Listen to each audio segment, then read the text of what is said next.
There we go. So good evening, everybody, and welcome to tonight's webinar. This is a tech training demo with scanning pens. Really excited to have Jack Churchill here, who's the co-founder and CEO of Scanning Pens. I know a lot of you have been talking about these reader pens for quite a while within the Operation Diversity community group. So we've invited Jack to come in just to show them in action, and at the end he's going to answer all of your questions. So please do hang around for that and enjoy the demo. Jack, I'll hand over to you.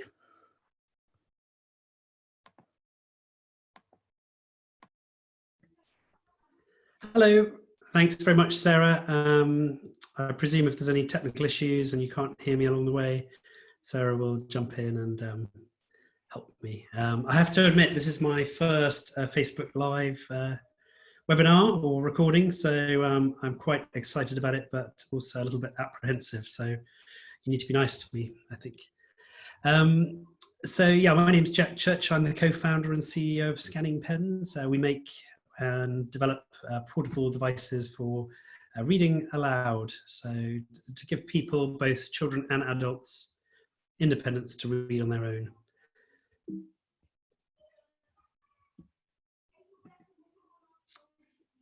This year we were very fortunate to win a couple of great awards, BET Award, which is a big education award in London, and then an ERA Award, which is to do with the education awards. So that was a great honour. There's a few pictures of what we're up to. We have this brand called Succeed with Dyslexia. We try and push on a regular basis. We very much try and encourage people to succeed and achieve with dyslexia. I am dyslexic myself. I was diagnosed when I was about 14. I feel very lucky to have been diagnosed with dyslexia because I got all sorts of extra support which I perhaps wouldn't have done had I not been diagnosed. So I'm very grateful for that. So our business established in 2004. We've got offices in Telford and Bath. We've also opened in the last couple of years some international offices in the US, Australia, Canada, and India, which has made it a lot more interesting for our company. And we're getting to understand about more education systems and how they look after dyslexia in different parts of the world. We're an independent supplier of pen scanners, so we represent different manufacturers, but CPen is very much the largest one we represent today. They've got, as you can see, some great products which are very fast, accurate, and give very good sound quality. So we very much focus on those particular pens at this time, but we have sold different products over the years. We've supplied to more than 5,000 education institutions. Probably half of all secondary schools in the UK have either the exam reader, which is this orange pen, or the ReaderPen, which is the white one.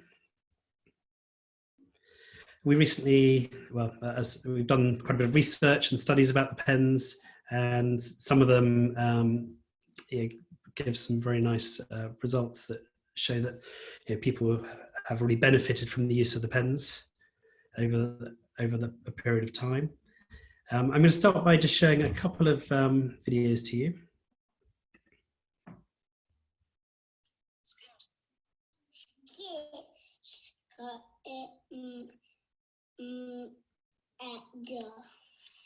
The word is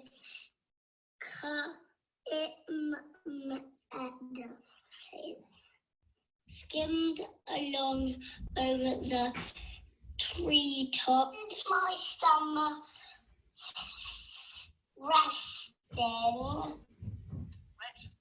resident. You would not find my. So that's primary, and here is a 1 minute 20 secondary video.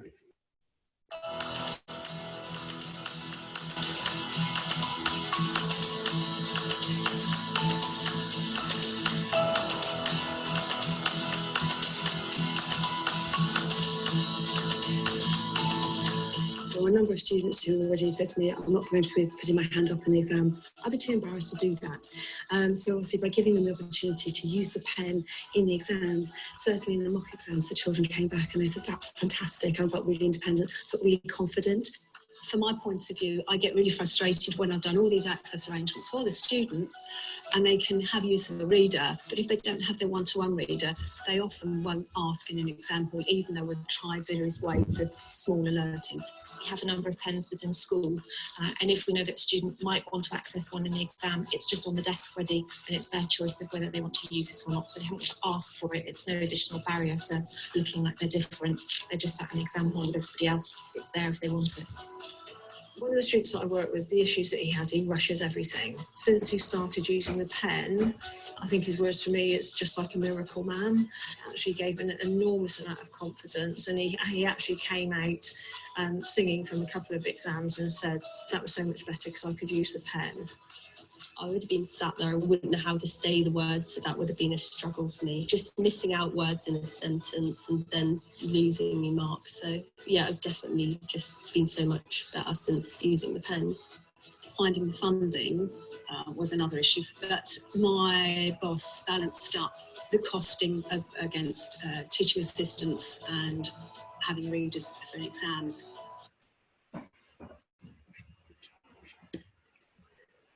So hopefully you could all hear the sound on those videos. I've just swapped to a different microphone now, so hopefully you can still hear me. The ideal age for these pens, I would say, is probably sort of 8, 9, 10, up to adult.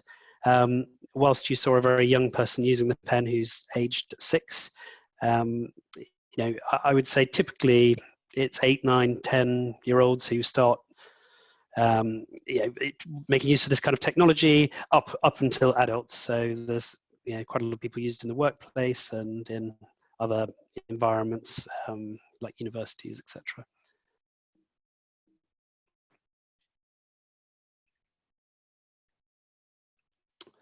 So there's various different pens. The ReaderPen is probably is our main pen. It's the one that has all the features, and the exam reader is the one that's locked down for tests. So for exams, this is the one that's allowed in JCQ, GCSEs and A-levels. And then we've introduced one called the Lingo Pen, which is a translator pen, which translates in quite a number of languages.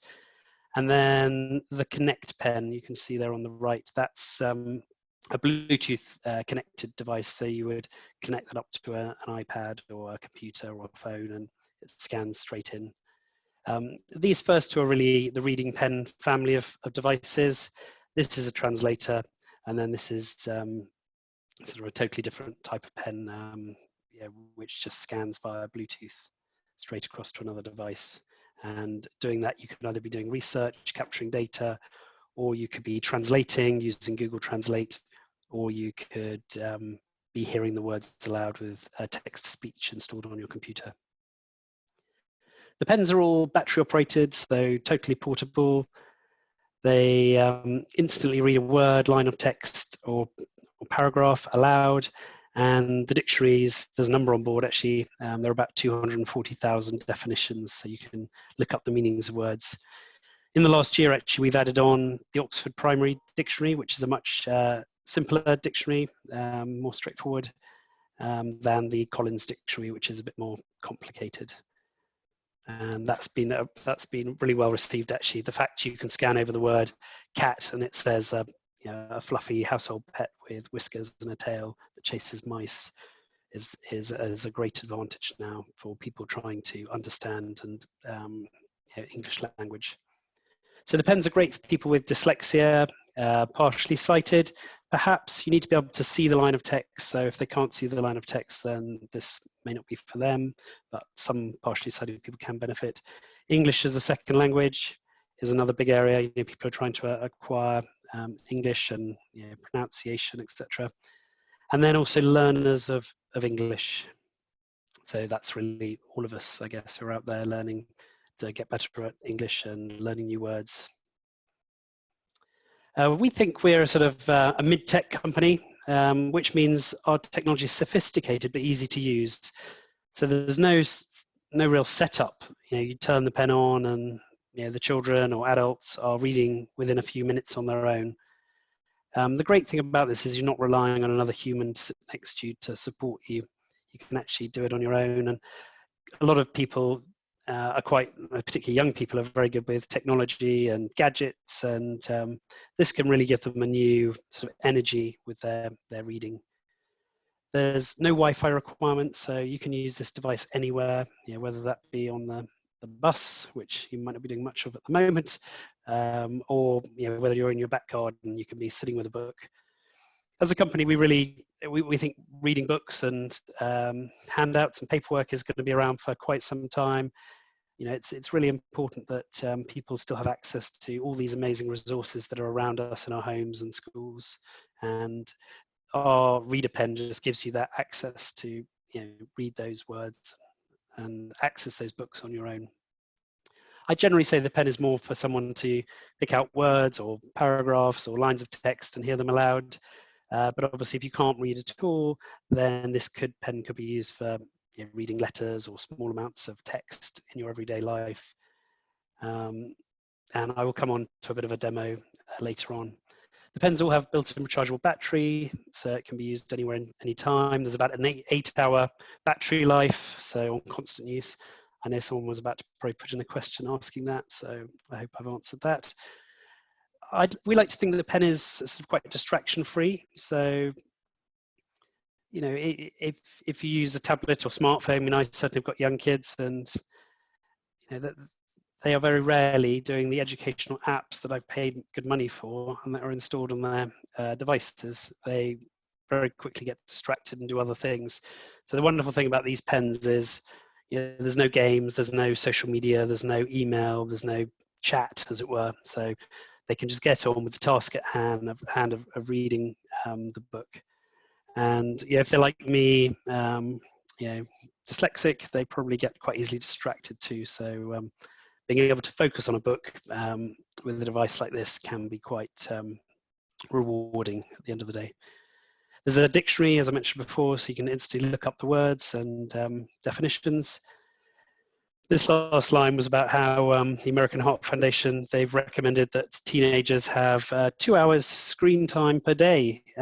Obviously, we're all breaking that nowadays with the lock-in, but again, I'm just reiterating how important I believe it is for children to be looking at physical books and through part of the day. The pen's got a number of features. So the text reader, you can see on the left there is the main feature for reading words, and there's also a dictionary, so you can look up the meaning of words. Scan to file, so you can capture lines of text on the pen. So maybe you go to the library, capture information, bring it back and upload it to your computer. Or you can even plug the pen straight into a computer, PC, Mac, Linux, and you can be scanning data straight into the cursor. So scanning text from documents, books, straight into the cursor on your computer. And you may have text-to-speech also on your computer, and it will instantly be read out there. It's just another feature that makes this device quite powerful. There's also a voice recorder, so perhaps somebody has difficulty taking notes in class, would rather just listen. They could maybe say to the teacher, look, do you mind if I leave my pen scanner at the front of the classroom and record today's lesson? And then they can be listening to it back later in the day, or upload it to their computer for nearer exam time, so they can listen to that lesson all over again. I should mention at this point, the pens come with a built-in speaker. You'll see just to the right of the screen there, that's a speaker, but they also come with headphones, so you can listen silently without disturbing others, or perhaps you're in a noisy place where you need a bit of privacy. And then there's a settings menu on the pen.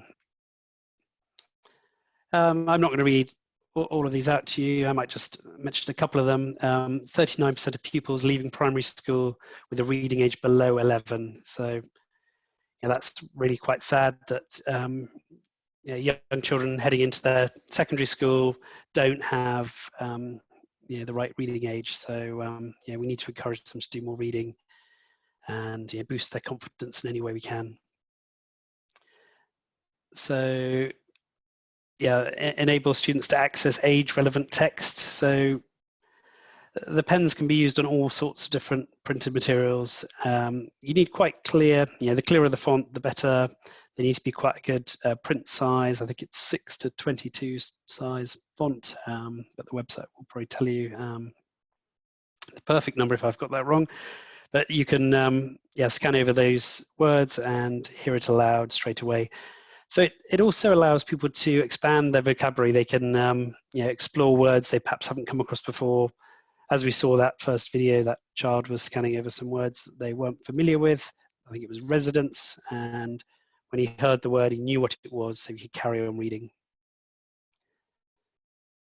There's an important one at the bottom there, frees up time for both teachers and teaching assistants. So if this is used in classroom or a school environment, it generally means that the teaching assistant isn't having to always sit with the one student who's really struggling in class. They can perhaps move around, be a bit more mobile.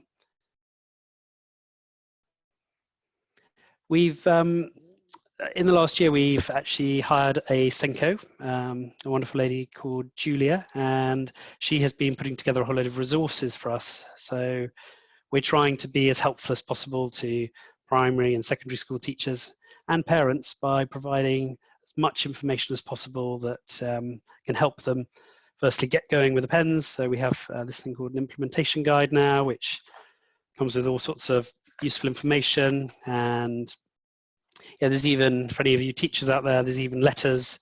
So you can photocopy that, put that into the school bag and send it home with the child, so that the parents know what a scanning pen is and why the child's been given it at school. So we think it's really good to try and bring all the different stakeholders on board, whether that be the teachers or the parents. And also it's important to remember it's not just the English teacher or the Senko who's going to be interacting with your child.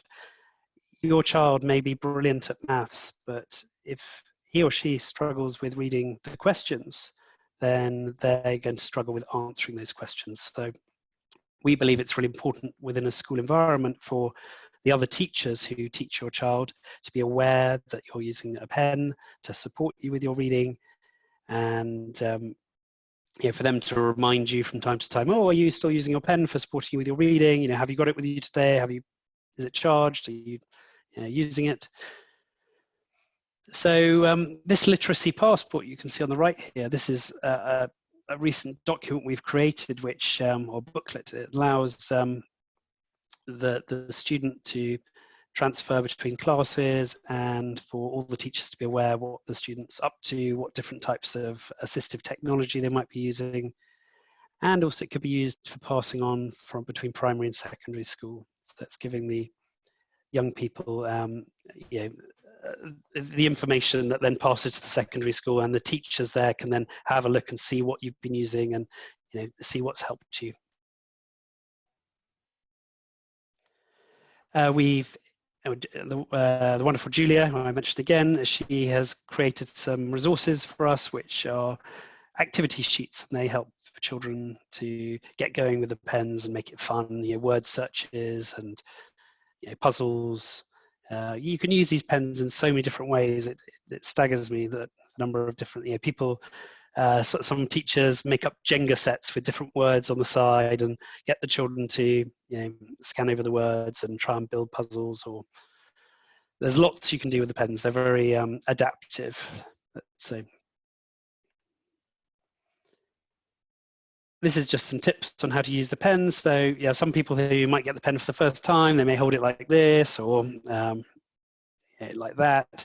It's actually quite important, as you can see in this slide, that you hold the pen in the right way, you grip it near to the nose, and then it likes to be at that sort of 75-degree angle, so you can you get a really nice scan. The pen is only as good as the user, so if the pen is not seeing the words or the line of text, then it's not going to read very well to you. So it's really important to be using the pen in the right way. There's a little, as you can see in that bottom image, there's a little sort of wheel there with arrows up, down, left and right, and that just allows you to move around the menu structure on the pen And then the middle button, the center button there with the arrow, is the OK button, so to allow you to select and go into a menu. As far as the exam reader pen is concerned, this is the bright orange pen. The exam boards wanted it to be bright orange, so it stood out. You may have 300 children in a sports hall taking an exam, and the orange exam reader pen is the only pen that's approved for use in those exams, because it's locked down. It doesn't store any data, and it doesn't have any dictionaries on it. So the exam centre, so the school, is confident that this is the right pen that's going to support the students in their exams. It can be used in Key Stage 2 SATs, but not in the English part of it. So all the information is there, so you can read that to yourself. But I think there's many children today who aren't getting any support with their Key Stage 2 SATs, and so we're very much on a campaign to try and get more primary schools aware of these pens, and getting students using them for those tests, because if you can't read the question, or if you struggle with one word on the question, you're not going to be able to answer it. So, and it's really unfair just to disqualify someone because they're dyslexic or struggle with reading, because they're not being tested on their reading abilities in these exams. Hence why you're allowed to use these pens. For GCSEs and A-levels, so anyone is allowed to use these pens in any GCSE or A-level. You don't need to have access arrangements, as long as it's your normal way of working and your school is, so your Senko and the exam officer are happy using it, then you can take it into your, or be given it to use in your exam on the day. And as I say, this pen will only read words aloud, so it's not giving you any extra help. The whole thing about access arrangements is to support students with disabilities, while at the same time not disadvantaging the cohort of students who don't get any extra help. Now, a very important thing here is that you can use this exam reader pen in the English reading GCSE paper, where you're not allowed a human reader. So yeah, that is a massive thing, that any student can use this for their English reading GCSE, which is probably the most important exam they'll ever take. So, and there's the JCQ statement below.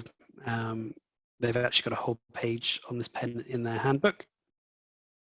The pen's allowed in a group of other exams too: the Scottish Qualifications Authority, independent schools, International Baccalaureate, and Cambridge allow the pens. Some of the other exam boards, you have to apply for access arrangements, which makes it a bit more complicated. But certainly in the UK, it's very simple, straightforward, because the JCQ have said anybody can use this pen in any exam. What students? Their usual way of working, isn't it? Yeah, as long as it's your normal way of working. Thank you, Sarah. Yeah. And they say that because they don't want, let's say, a human reader was ill on the day and didn't turn up to read. They don't then want the student being presented with a device on the day of their exam where they're probably already quite anxious. They've never seen this before, and they're being told, look, sorry, your reader didn't come, but jump in and use this. So it's important. It's your normal way of working. You need to feel confident about using it. And we always say that, these pens aren't for everyone. You need to be have good motor control, quite good vision, and there may be some people who will find this another barrier to their reading. So, I mean, we like to think that most people who use it pick it up within 5 minutes, are off running and happy and confident using the pens.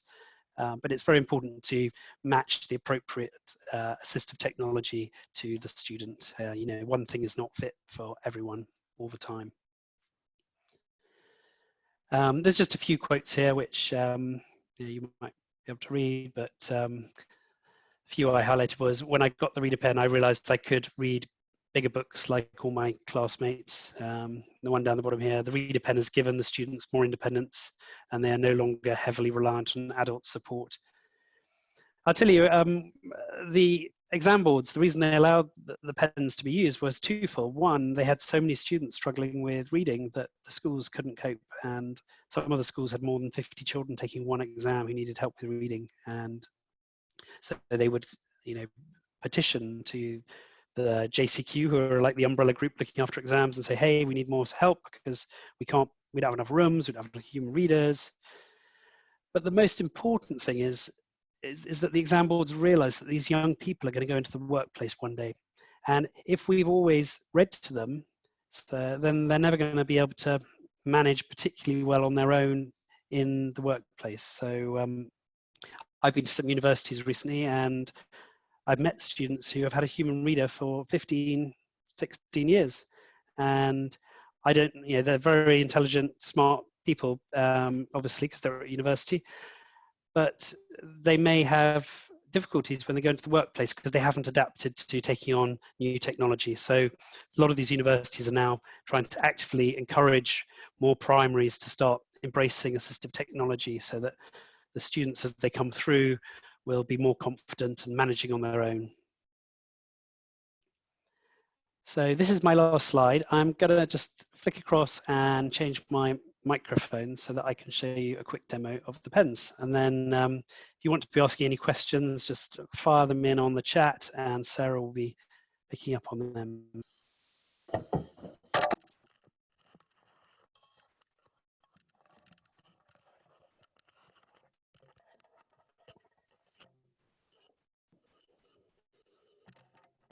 Jack, don't forget to stop sharing your screen as well, please.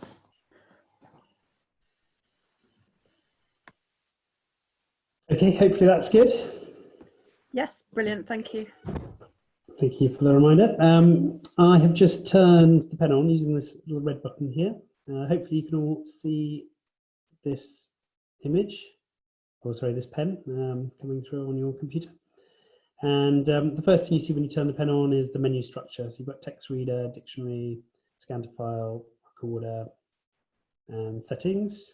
You can actually change the accents now. So we've got Australian, Scottish, Irish, American, lots of different accents. And there's quite a lot of settings now you can change too. So you can obviously change it for left and right-handed.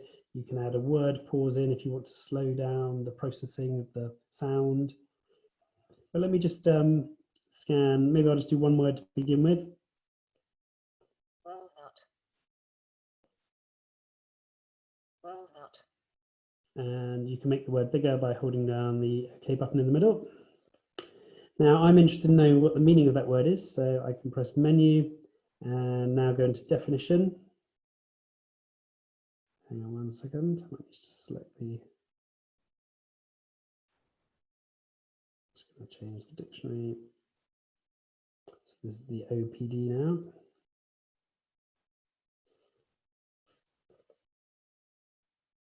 Walnut.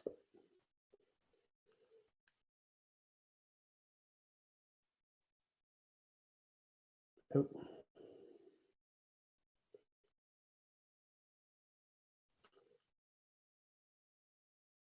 Let's try it again. Menu, definition. Oh, I don't know why it's not that one, but I can go for another one.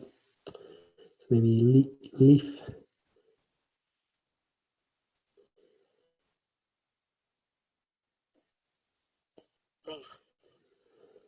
So yeah, and you can look up definitions.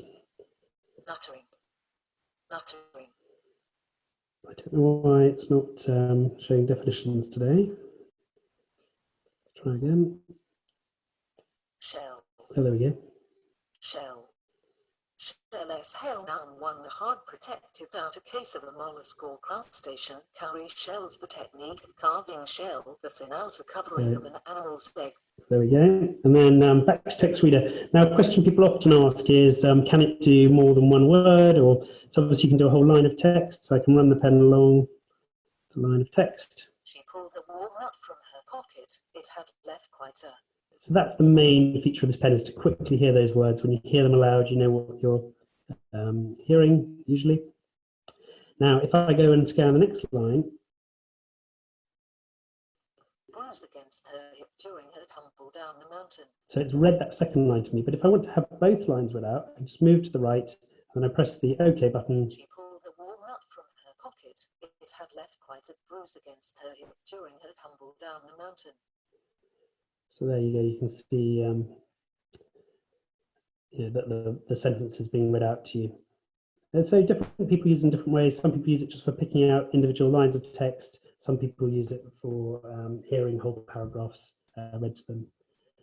I'll just turn on the exam reader pen too, so you can see this one's come on and you've only got the text reader there, text reader and settings. So this one is totally locked down for exams.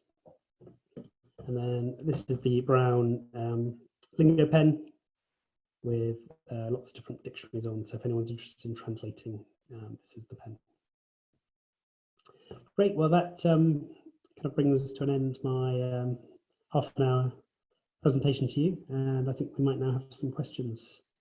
Yep, do you want to stop sharing your screen?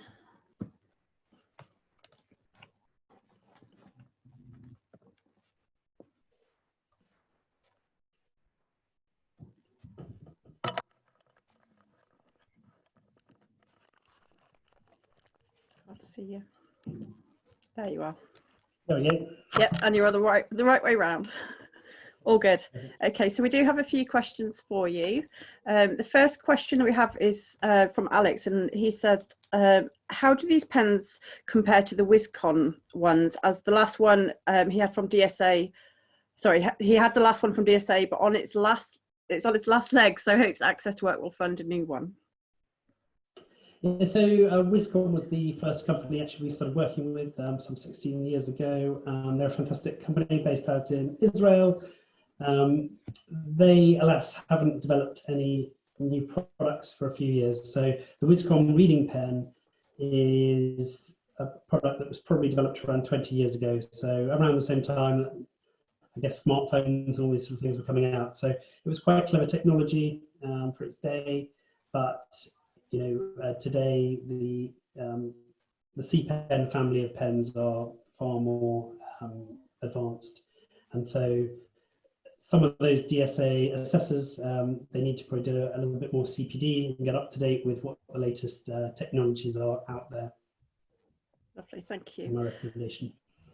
Brilliant. I've just realised as well, Jack, we didn't talk about the offer that you're doing at the moment, because a lot of the Operation Diversity community members in our Facebook group, when I posted to let them know that you're doing a new offer where they can try all the pens, can you just explain how that works and what the cost is? Yeah. So with the with the school closures, we as a company have decided for the first time ever to do parent trials. And this gives anyone who's a parent the opportunity to order a pen from us.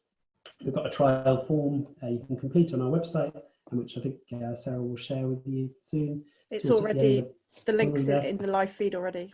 Fantastic. And this, you can click on that and you can fill in your details, and what we'll do is we'll get in touch with you. We will charge you £1 onto your credit card as an authorization. And then we will send the pen out to you, and you can have it for 2 weeks. And at the end of 2 weeks, you will be charged the full amount, which is £240. And if you decide it's not suitable, normally you can decide with it, or you'll find out within the first few minutes or first few hours that this is going to be suitable for your young person. And if it's not for them, you can ring us and get support from us. We're very happy to talk to you over the phone and get you up and running. We've got lots of videos on our YouTube channel as well. But if it's not suitable, you can get in touch with us and tell us you're going to be returning it. And all we'd ask is for you to return it back to us by a recorded delivery service, so that we know we get it. Okay, lovely, thank you. And the other thing that we talked about as well, so if there are parents out there, obviously a lot of parents will prefer to have a brand new shiny pen, but for those parents who are unable to afford to pay the full price for a pen, what's the other offer that you have available at the moment? That's right, we do have, as we call them, like new pens, I think. And they are about £50 cheaper. I can't remember the exact price. Do you remember the exact price, Sarah? I think they're 160. Oh no, 190. Sorry. 190. Yeah, I think 190 with that. So it gives you about £40 off, £40–50 off.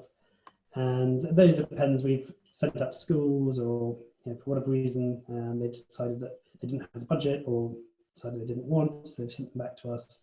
they are effectively as new. So we wipe them down without taking anything off the memory, and put them in a box, and with all the stuff you need inside, like the USB cable and the headphones, and it comes as new. It's just been opened, so someone would have used it.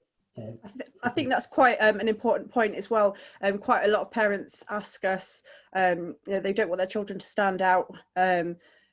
So, for example, using Dragon, where a child has to sit and dictate, they're worried about that. But with these pens, you have earphones like this, so it's really discreet. That's right.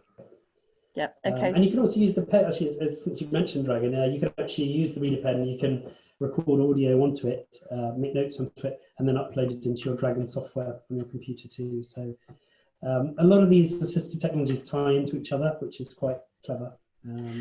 So wait a second. So if you were to scan, for example, I'm just thinking of all of our EHCP parents, if you were to scan like an EHCP or a professional report with a scanning pen, you could upload that into a file or potentially onto Dragon, and it would transcribe it. So yeah, if you've got a printed document in front of you, whatever that might be, you can scan it in, obviously, and then you can transfer that onto the computer. So it's great for doing research, taking notes. That's just text into text. You can record sound and then hear that sound again from the speaker on the pen, or later on when you put it onto your computer. But with that sound recording, with that MP3 or WAV file, you could also upload it into your Dragon software and turn that audio recording into text on the computer.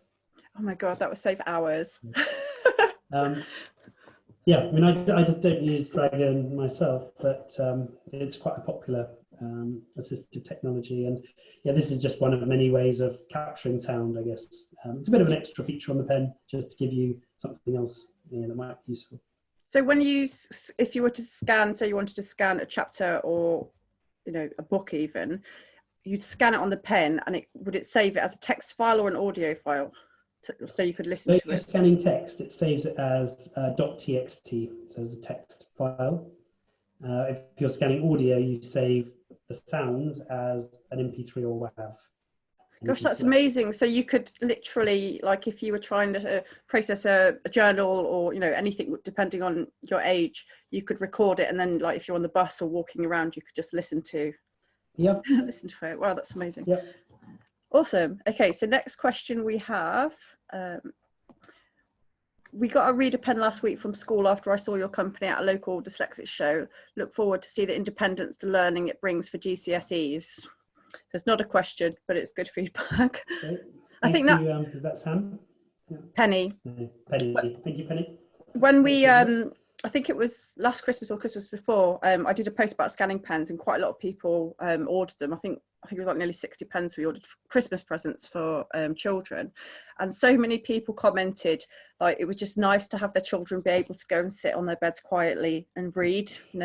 It's taking, like, reading can be quite laborious for a lot of children, but knowing that it's not every single reading session is going to be really, really hard work for them, and if they need some help to read it and scan it and just listen to it, it takes a lot of pressure off them. And as we all know at this time, including you and myself, we've got children, and just there's no time in the day to give them a lot of extra support than they're already getting. So anything that would allow them to, I guess, self-educate can be a bonus. Yeah. Next question. Sam says, my school have provided my son 11 with an exam version for day-to-day use.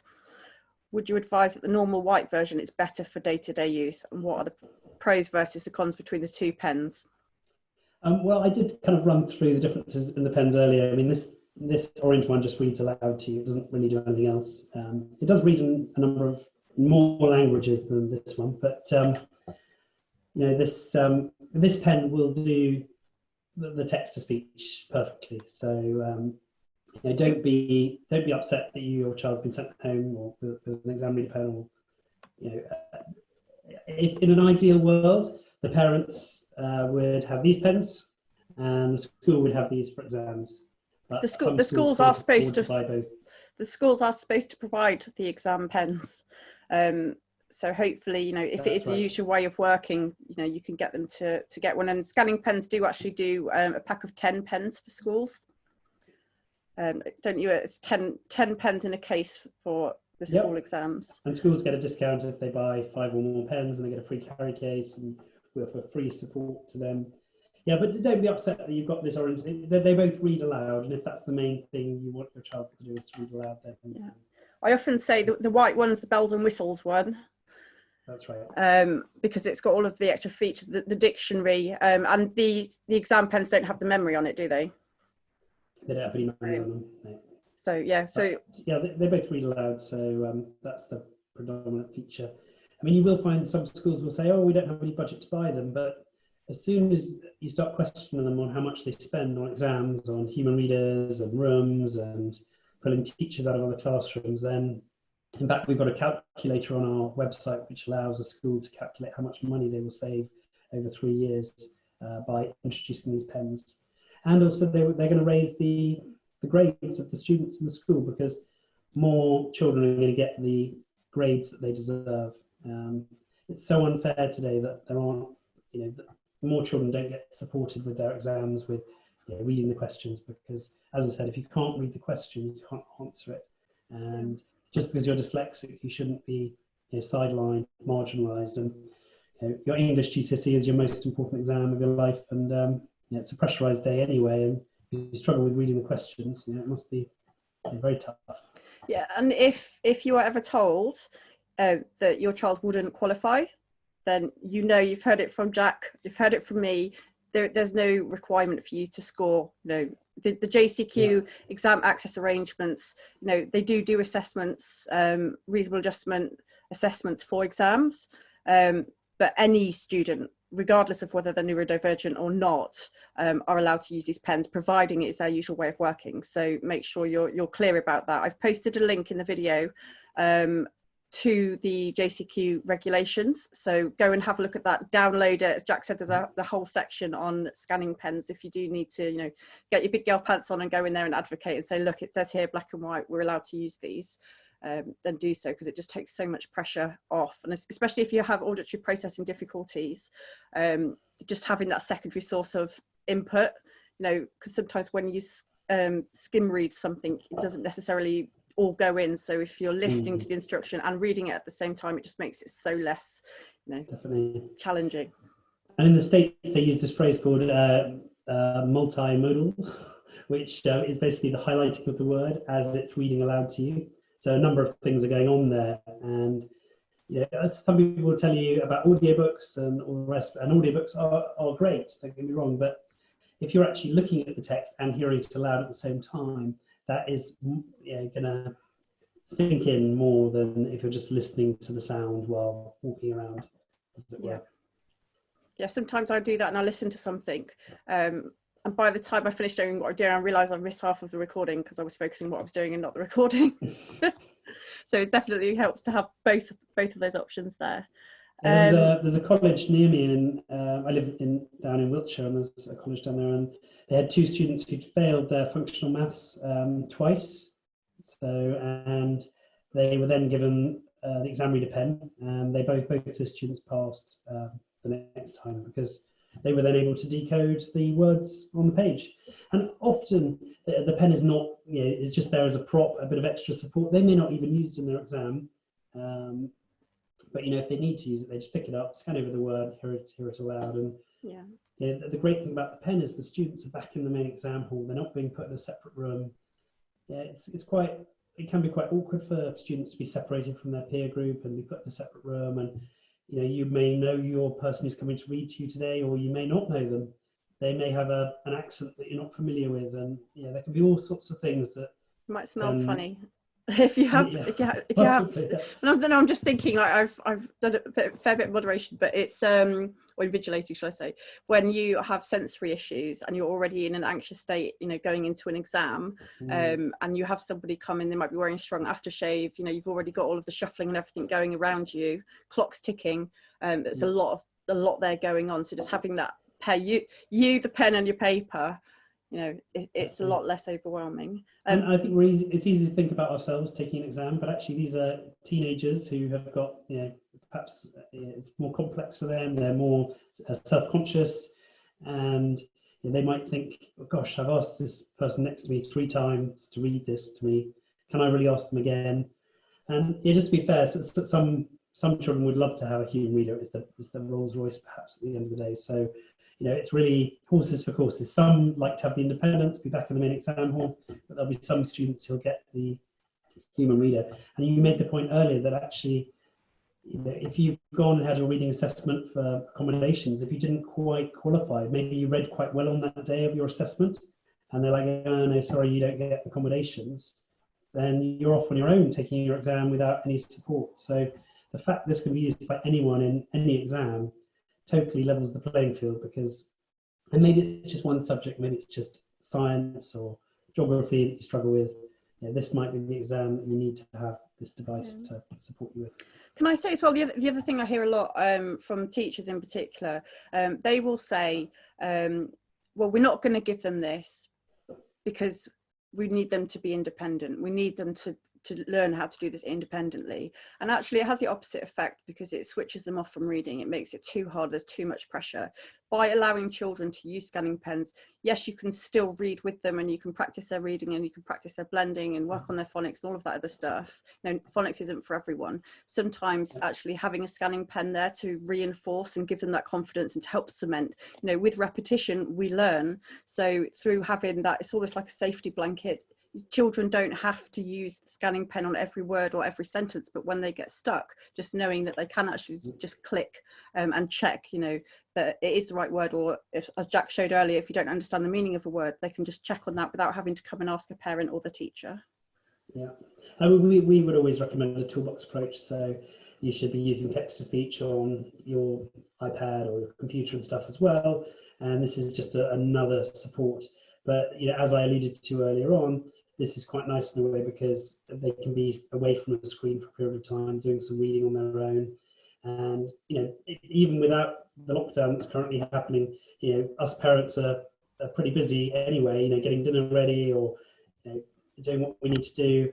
And you just want your children to get on with their homework and start doing it on their own, not be overly reliant on a parent to come and sit next to them and help them all the time. And it may not be in the early years that, but as they get older and older, certainly when they're 12, 13, 14, 15 years old, they're probably going to want to be working on their own, on their worksheets or homework, and not reliant on mum or dad to come and help them read, or maybe it's a sibling to come and read to them.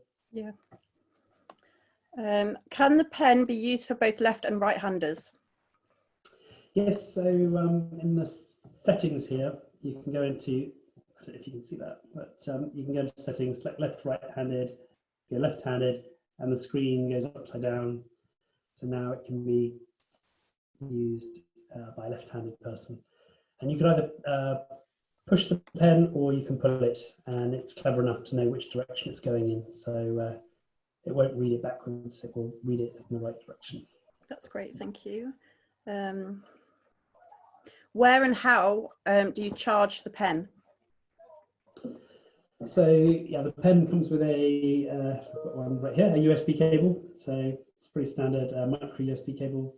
And you just, there's 2 ports at the end of the pen, which I should have shown you. One is the USB port, and the other one is the 3.5mm headphone jack.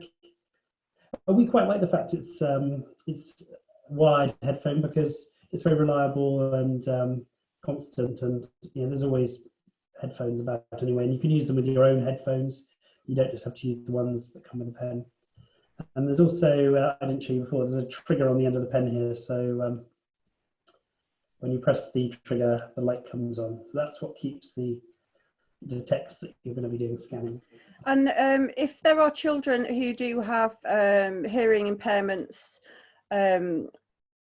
is it possible to connect the scanning pens to a microphone, Yes. not microphone, a speaker, sorry, Yes. instead of the, yeah. So we actually, on our website, we've got a whole page of information about use with hearing aids and things, and it does work, hearing loops, etc. Oh, awesome, thank you. Do we need to ask secondary school for permission to use these pens in class? I think you should always talk to your school about things like this that you're going to use in class, just to make them aware, if nothing else, of why you've got one. So yeah, talk to the Senko, talk to the form teacher, and you know, see what they have to say. I think the biggest issue would be the cost, and schools might be worried about the insurance of a pen. So you can secure certain items on your household insurance, or see if you can get insurance specifically for the pen. You could offer the schools to sign some kind of disclaimer, just to, you know, you're knowingly sending this pen into school. Obviously they'll look after it to the best of their abilities, but if it gets damaged, you know, who's going to be responsible for that? But using a scanning pen in class itself, it's a reasonable adjustment. If you're paying for that pen as well, I can't see why there would be an issue, but if there is an issue, then please do come and message us and we can help you to draft an email just to explain the benefits of the pen. Yeah.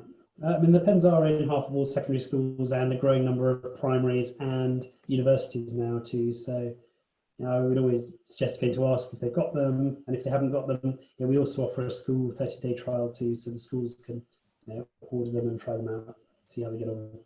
And the great thing about the school ordering is that they can try them with a large number of students within a couple of weeks and find out which ones are going to be most suitable for them.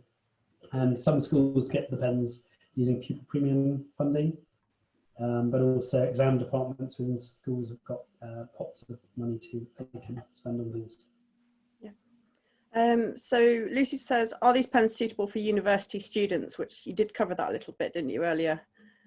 Yeah, absolutely. They're good for, you know, 7-year-olds up to adults. The university students will get more out of the pen. They'll be using text-to-speech, they'll be using the dictionary, they'll be using scan to file, the scan direct to computer, maybe even the voice recorder. So, you know, you might say to me, oh, but I've got a smartphone, I can record audio on that phone.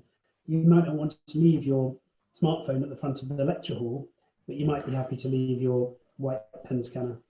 And also you might be using your smartphone for taking notes in that lecture. So I think these pens are really useful for university students, and exams, it's exactly the same for university students as for secondary or even primary students. There are students who are struggling with reading the words on the page and just need a bit of extra support.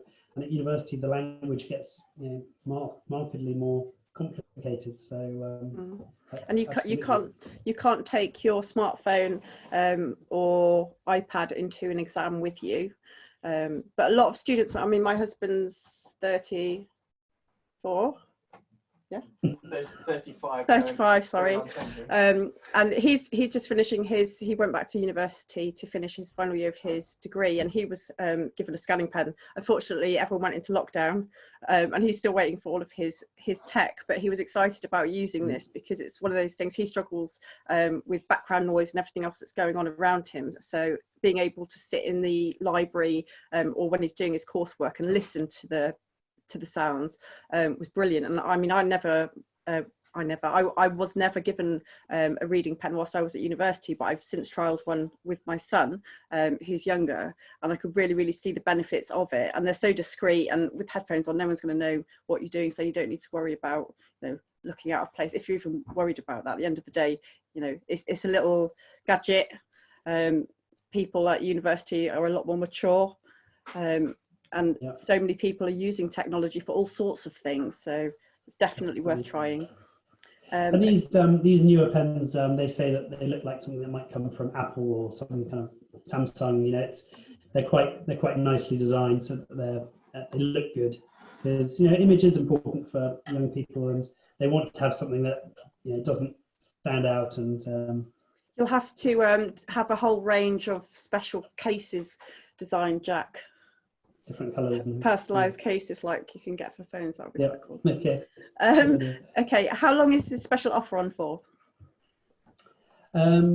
We are running the offer indefinitely at the moment, but there will be a time when we probably don't do it anymore for some reason or other. But so at least for the next few months.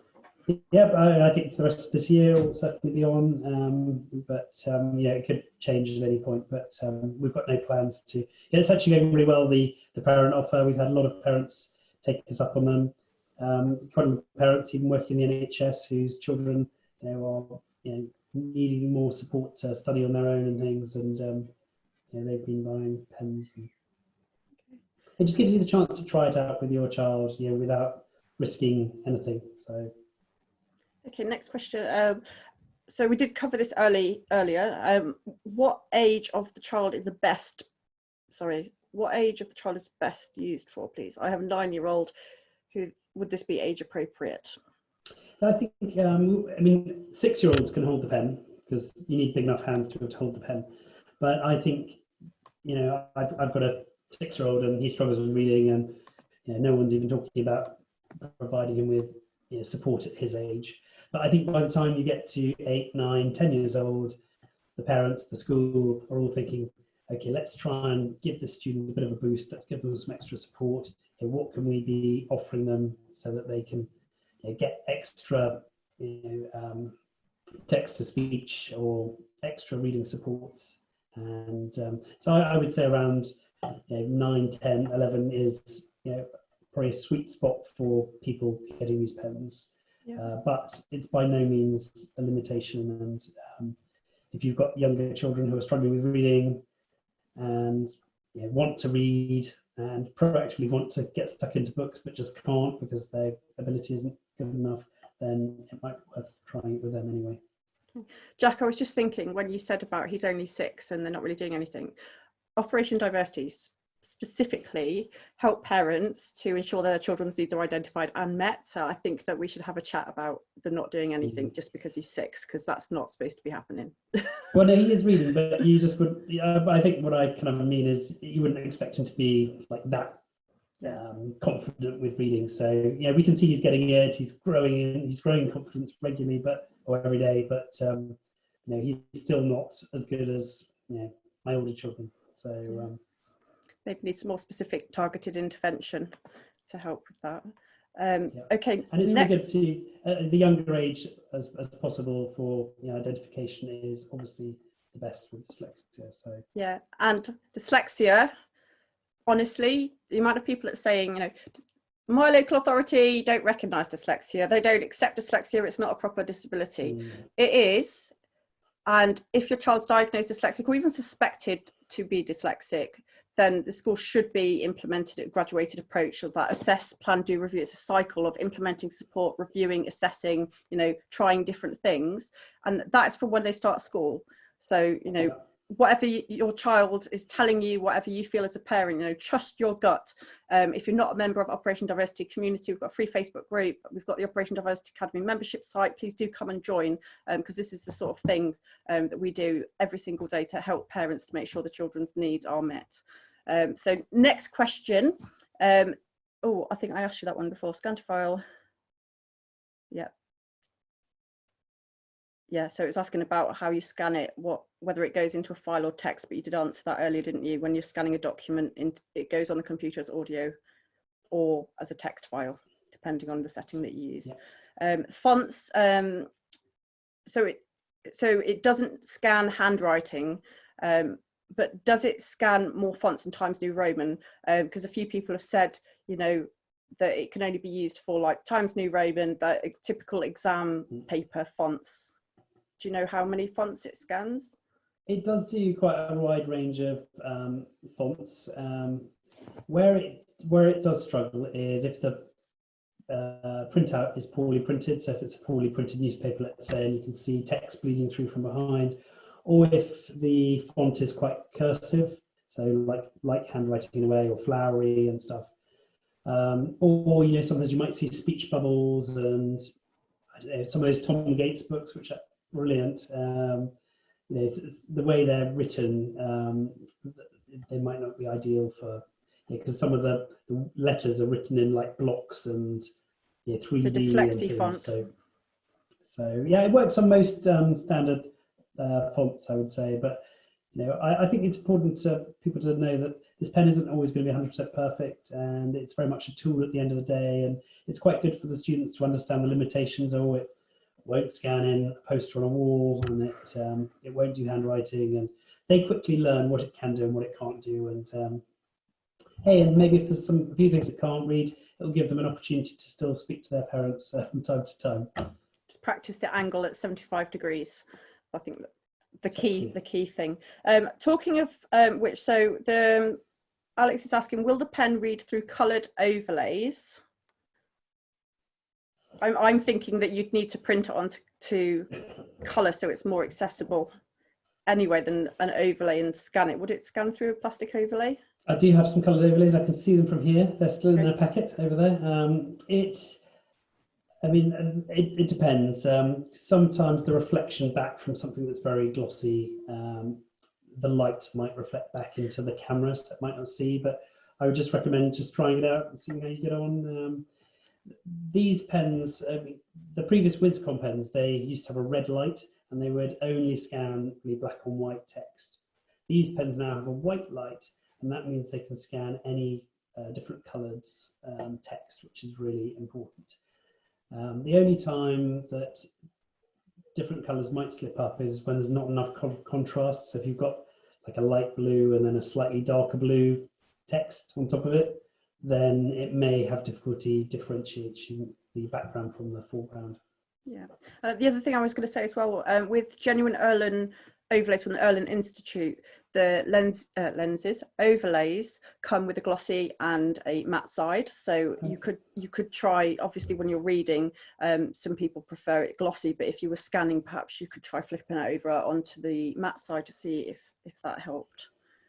Okay. So I just got down. Word document. Oh, that was it. You mentioned the front round buttons for the settings. What are the different settings and how and when would you use them?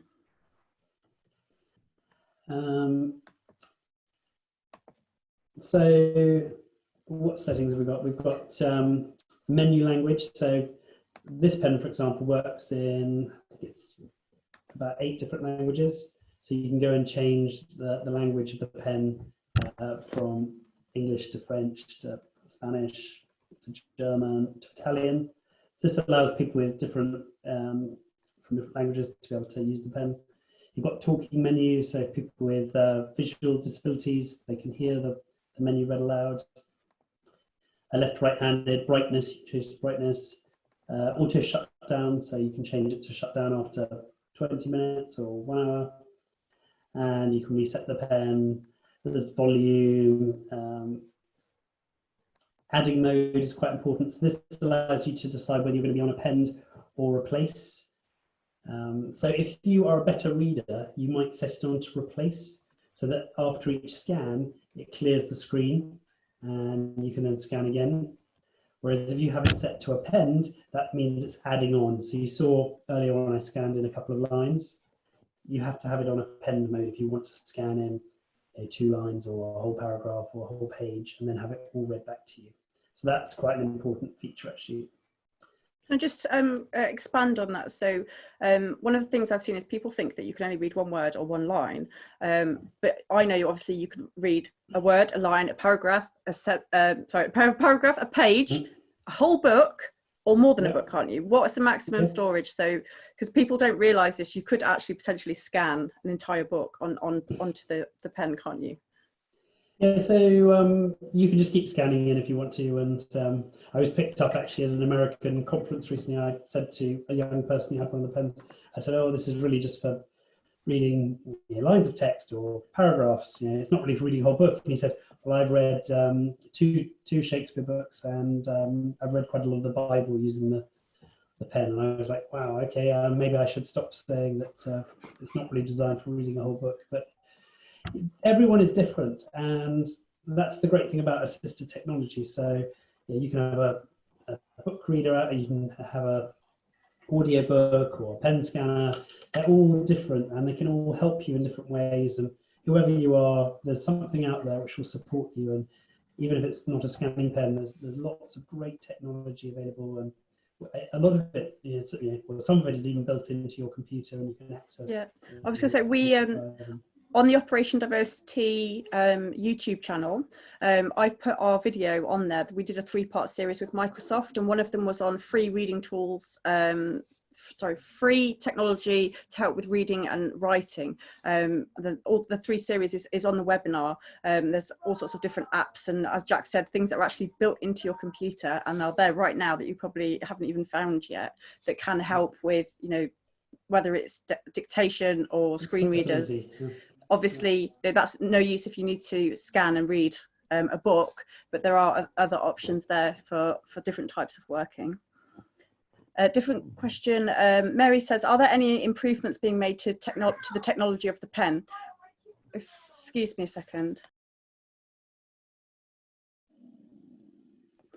Very sorry. Are there any new improvements being made to the technology of the pen? We trialled the pen recently, but my 8-year-old vision impaired daughter was scared of the voice and things came out garbled when reading a large print book. Well, there's a number of issues there that you know, I don't know all the details for, but you know, if you've got a visual impairment, we generally say that if you use a yellow highlighter pen and you can highlight a line in the book with a yellow highlighter pen, then you may be able to get some use from the pen scanner. We don't, if you look at our marketing, we don't really market it too heavily towards visual impairments. We're much more towards dyslexia and English as additional language. We have added new accents to the pens, so it's a really good question. Are improvements being made to technology? The improvements that have changed over the last 4 years on these pens are more to do with the user interface, so the software on board, the adding of new dictionaries, the adding of new voices, the adding of a wizard. So when you first turn the pen on now, it asks you, are you left-handed, are you right-handed, would you like it in English, Spanish, French, German? Which accent would you like? So getting it set up for you that first time of use is really important, because if you pick it up and you're left-handed and you start scanning, it will be garbled if you haven't set it up for left-handed use. So yeah, I maybe just try it again in at a future point and see how you get on with it. But yeah, the pens are being improved and upgraded all the time, and actually you can download updates. It's a bit like iPad 1, iPad 2, iPad 3, etc. You can only upgrade if you've got a certain amount of memory on your iPad. So you can upgrade the pens to a certain level. So if you've got a 4-year-old pen, you won't be able to upgrade it to the latest firmware that's available, if that's clear. But if you bought a pen in the last 2 years, you can go online, you can download the latest software, plug the pen in with the cable, and you can drag the latest software onto the pen and do an upgrade. Oh, cool. And can I ask as well, the other question that comes up a lot is about languages. I know obviously you said English, French, German. What are the languages? How many languages are there? I noticed on your website you had another pen that covers more languages. How many do these pens do? And if the language that one of our members needs is not on this pen, which pen would you recommend as an alternative specifically for, like, do any of your pens do Welsh, for example, or Chinese? We do have pens that support, this one supports quite a lot of different languages. Right here. These might be easy just to hold it up. Those languages, those flags are supported. You can see that. And Chinese is one of those flags. Russian, Italian, French, German, Spanish, etc. The white pen, this only does English, Spanish, and French. So because its capacity, its space, a lot of it's been used for the English dictionaries. So you can look up the meaning of words. There is also French dictionaries on there. So if you are a French person scanning over a word like cat in French, so you scan over chat, it will tell you what the meaning of that word cat is in French. But it's not a translator. If you're looking for a translator pen, then this Lingo pen is the only device that we sell that translates. You could also consider the Connect pen, which is that newer pen which has to be connected to a third-party device. Okay, thank you. Next question. Dawn's asking, we have used a C pen. Oh, I don't think it's a question, she's just feedback. We've used a C pen for years, having found them at the education exhibition at the NEC. We don't use its full capacity, mind, but we have used it lots. Great, thank you, Dawn. I'm pleased to hear you're using the pen. As I say, I mean, I think that text-to-speech feature is just the key one to be using, and if it can help your young one to develop their confidence and reading abilities, then yeah, I think that's going to be a bonus. Next question from Sarah. She says, is the rechargeable battery changeable? No, it's built in and you can't change it. So, but the battery's got an 8-hour constant use life, or power, as it were. And there's an indicator at the top which tells you how much power is left on the pen. But normally it goes for a whole week without needing to be recharged. And how long does the battery last? The pens come with a 1-year warranty. That's the manufacturer warranty. So I would recommend, like with all lithium-ion batteries, that it's really good to be charging them up from time to time. So you don't want to leave a lithium-ion battery for many, many months without giving it a charge up, because the batteries can degrade over time. Okay. Alex has just asked, is there a way to update the pen over time? But Jack just literally answered that, so you must have missed that. But if you listen to the replay, he explains that you can actually plug your pen, the scanning pen, back into the computer, and all the information's on the website to update it. Next question from Natasha. She says, is it a heavy pen? Our daughter has a rare genetic disorder with an exotosis pushing the bones apart in her wrist. She has reduced rotation. Would this be too heavy for her? That is a very good question, and I can't answer it. I can't even tell you how heavy the pens are. If you get an indication from here, it will say on our website. I could just look there quickly and have a quick look, and it will tell me the weight of the pen. To me, I wouldn't say it weighed more than a dictaphone. Maybe a little bit more than a dictaphone. It's not. It weighs 50 grams or 1.7 ounces, whichever weight scale you like to use. So I managed to answer that question. So yes, yeah, find something at home that's 50 grams and give it to your daughter to hold and see how she gets on with it.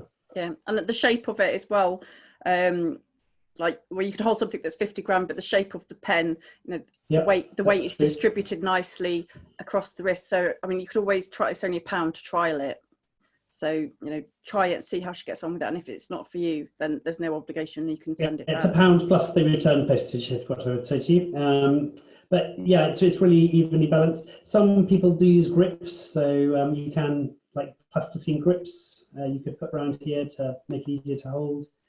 It's quite like a large highlighter pen, so if your daughter's able to use a large highlighter pen to highlight a line in a book, then again, they may be able to get some use out of this device. Next question, would it help for children who see and read letters and numbers backwards? I guess those children would struggle with reading, so the pen can be used for supporting reading. So they can scan over words and hear them aloud. I'm afraid I'm not familiar at all with that issue, so I can't really advise. Yeah, that could be, it could be because they have visual stress, or they could have a genuine eye issues. So, either go and get yourself an assessment with a behavioural optometrist just to check on the muscles in the eye, because it could be an issue with convergence. And there are exercises that you could do to correct that, or for visual stress, maybe using coloured overlays might help with that somewhat. But yeah, you'd have to go and get a screening after lockdown. How durable are they? Do they bounce, Jack? If you, I sound like a politician here answering a different question, but if you throw them against a wall, they'll probably break. I mean, if I tell you that they don't break when you drop them, that wouldn't be honest, because sometimes when you drop things, they do break, and sometimes they don't break. So it depends probably on the surface and how they've been treated. But I think it's quite a robust product actually, and I think it can put up with a certain amount of usage and bumping around, as it were. I think you want to keep the camera quite clean inside there, inside the end. And one thing I might just say is with the carry cases, it's quite important you put the pen in face down, because then it fits in really nicely. You try and put it in face up, it gets a bit stuck in the carry case. But this is a nice defensive mechanism for protecting your pen. Yeah. And we do also have lanyards too, so you can plug your pen into a lanyard and carry it around, making it nice and accessible. Or even just put it around your neck when you're sat at the table, if you have a child that's particularly prone to bumping into things, dropping things. Possibly. Yeah. Or a teacher can walk around the classroom with it, or there's different environments you might prefer to have the. I'm definitely got a rubber protection on it. I'm definitely feeling the need to design some really funky hard cases for these. Okay. In fact, you could do it as a competition and get some neurodivergent children to design you a range of new cases. That would be good. Next one. Sorry, just scrolling down. I would love to trial one. Back in 2000, I had something for university. It was a good idea, but it was too bulky to hold and slow with limited use.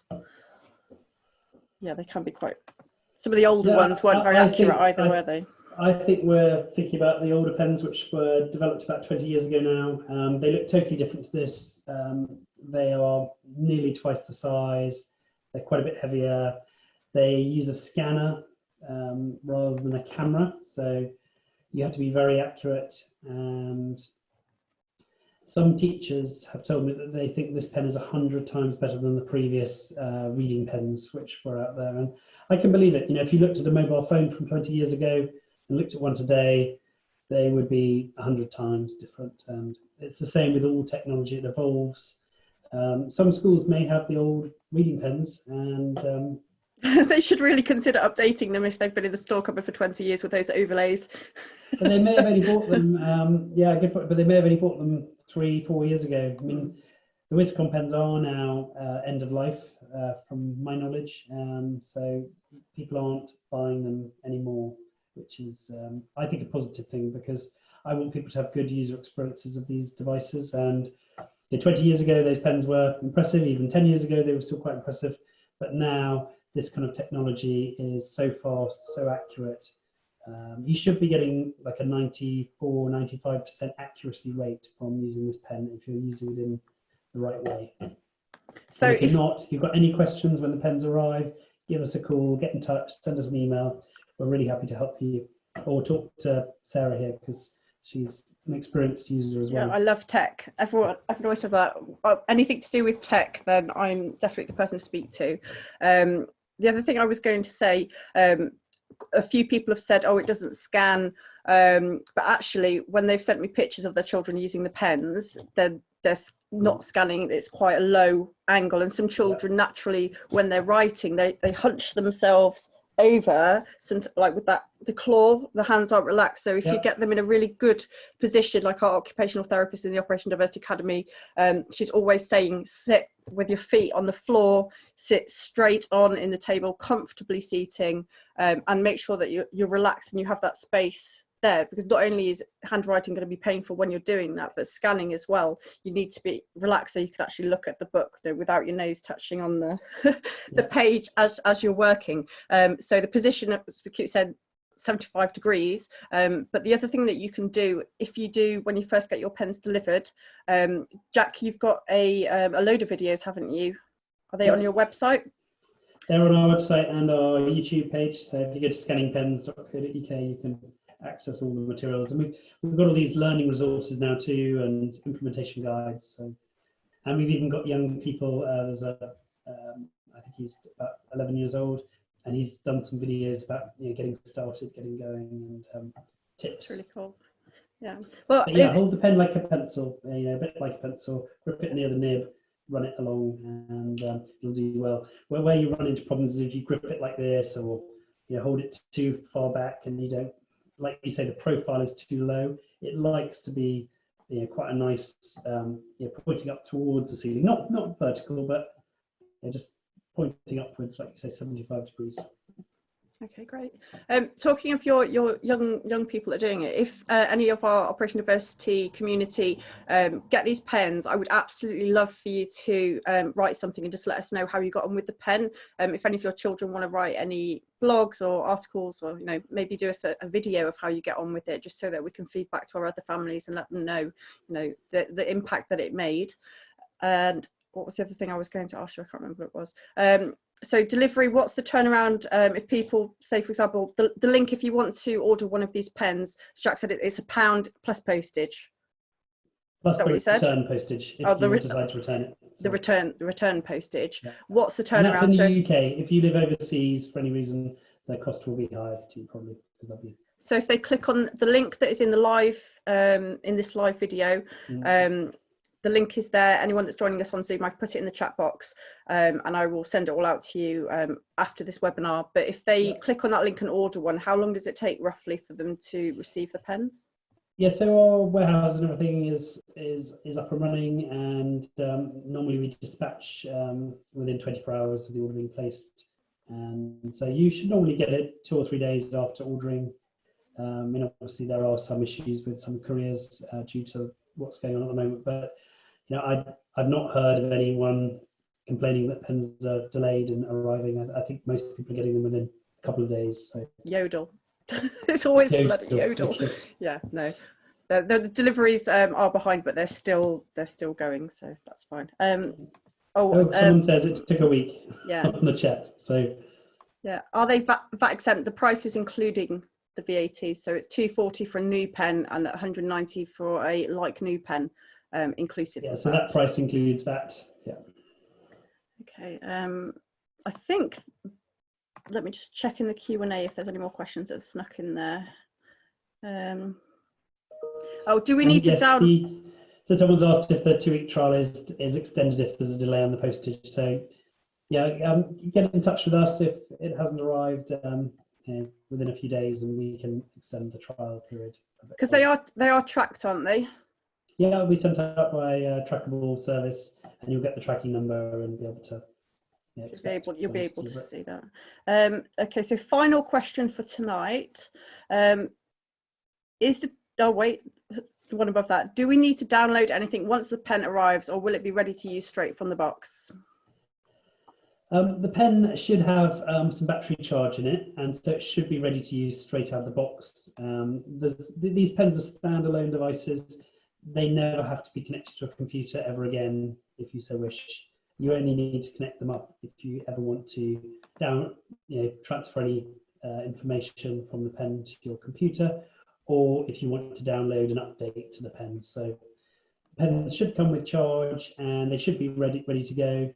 But there may be times where you need to actually plug the pen in and charge it up for a few hours before use. Okay, it's best to charge it up anyway. I always do when I first get it. Exactly. And maybe one tip I'd give you is perhaps get the pen working yourself before introducing it to your child, but also let them discover it in a way. Don't tell them you've necessarily got up to speed and say, look, this has just come in, what do you think about it? Do you want to give it a go? And let them explore it and try it out. It's similar. They get buy-in, perhaps. I was going to say, when you teach children how to read, you read first, and then you support them to read. And quite often parents will do paired reading, where you would obviously read together, just supporting them as you go through it. So maybe you use the pen initially and then do it with them, just guiding their hands and getting their position straight until they're confident to use it by themselves. But I mean, my son's quite demand avoidant. So when he tried his pen, I showed him how to use it, and then I let him go off, because I didn't want him to think, or I didn't want him to feel like he was doing it wrong and me trying to correct him. So once I was sure that he had the grip and the angle, then he could just carry on and do it. And will he come and ask me if he gets stuck? Probably not. But by actually watching him and seeing what he's doing, I could just go in and do it with him. But as long as he's in control of the pen, he's fine. He's quite independent, like his mum, to be fair. Very good. Yeah. There's also, in the dictionary mode, it stores a history of the words you've scanned in, so that you can, if you've got them in that setting of the pen, you can go in and see the words they've struggled with, or they can even scan in their word lists for the week into the history. and then they can go in and just play those words over and over again and try and build up more connection with those words. That's really awesome. Thank you so much for coming and joining us tonight.